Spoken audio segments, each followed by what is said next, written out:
네, 안녕하세요. 안녕하세요. 네, 오늘부터 환경공학 수질 파트부터죠. 수질 파트부터 이제 시작하게 될 평혜림이라고 합니다. 만나서 반갑고요. 오늘 시작하기 전에 제가 대략적으로 이제 공부하시는 방법이나 수업 진행 방법에 대해서 잠시 설명을 드리고 그 다음에 수업을 바로 진행하도록 할게요.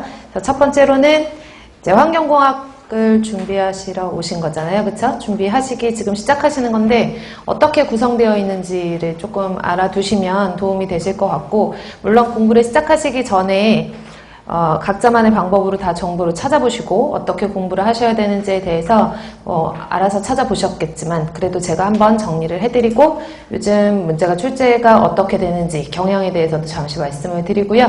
그 다음에 공부하는 방법, 그 다음에 수업의 진행 방식에 대해서 설명을 드리고 수업을 시작할게요.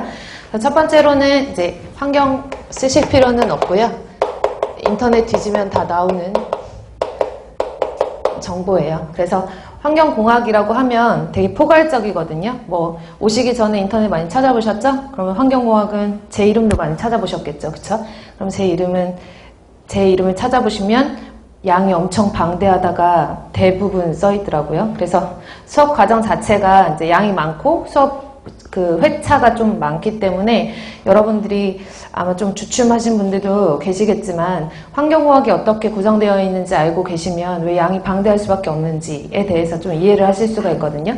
그래서 환경공학이라고 하는 것은 총 시험 문제에 나올 때 뭐 시험은 환경직 공무원 9급, 7급 뿐만 아니라 뭐 연구사 시험도 있고 환경부 시험도 있고 국가직 시험 문제도 있고, 그래서 되게 다양한 분야에서 환경직을 뽑잖아요. 그쵸? 뽑는 과정에서 환경공학이라는 과목 안에 포함되어 있는 과목은 첫 번째로는 수질환경, 환경 뺄게요. 두 번째로는 대기환경, 세 번째로는 뭐 있죠? 다 알고 계시죠? 네 번째로는 토양이라고 하는데 뭐 토양이나 지하수 같은 것들도 토양에 포함이 시킬게요. 뭐 분야를 제가 딱딱딱 나누기에는 수질, 대기, 폐기물 이외에는 조금 애매하기 때문에 다섯 번째는 소음과 진동이에요. 소음, 진동이 플러스가 아니라 소음과 진동 파트가 따로거든요. 그래서 소음과 진동. 그 다음에 여섯 번째는 제가 수업 시간 잘하는 말인데 찌끄러기. 그래서 뭐 우리가 보통 환경공학에 당연히 환경 같은 경우에는 상당히 많은 과목들이 포함되어 있기 때문에 과학기술이잖아요. 그쵸?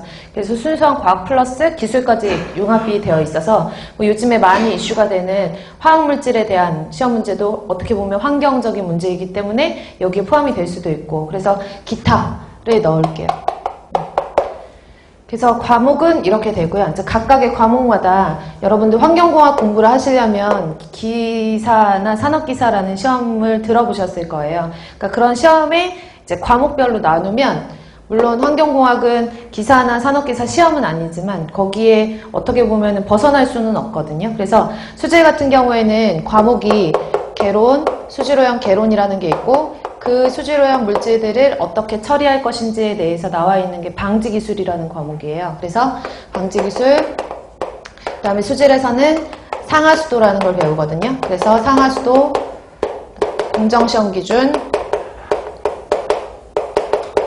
법규, 수질오염 관계 법규 이렇게 구성되어 있고, 대기 같은 경우에는 개론, 똑같이 마찬가지로 대기오염 방지기술, 그 다음에 연소공학, 그 다음에 마찬가지로 공정시험 기준. 공정시험 기준은 실험하는 거거든요. 그래서 실험에 대한 내용들이 나와 있는 것이 공정시험 법이었는데 이제 법에서 기준으로 변경이 된 거죠. 그 다음에 대기오염 관련 법규. 근데 여기서 법을 보시면 조금 이따 설명드리겠지만 법이 하나가 아니라 여러 개가 이제 대기 환경에 관여되어 있는 법규, 수질 환경에 관여되어 있는 법규들이 여러 가지이기 때문에 법만 해도 조금 많거든요. 양이 많고, 그 다음에 폐기물 같은 경우에도 마찬가지로 폐기물 처리 개론이라고 하고, 폐기물의 처리에 대해서 설명을 할 것이고, 그 다음에 뭐 소각, 열회수, 뭐 이런 내용에 대해서 설명을 드리고, 사실 공정시험이나 법규 같은 경우에는 폐기물 같은 경우에는 보통 시험 문제에 많이 출제가 되지 않는 편이라서 이거는 제가 이렇게 언급을 많이 하지 않을 거예요. 근데 어쨌든 폐기물도 공정시험 기준이 있고, 그 다음에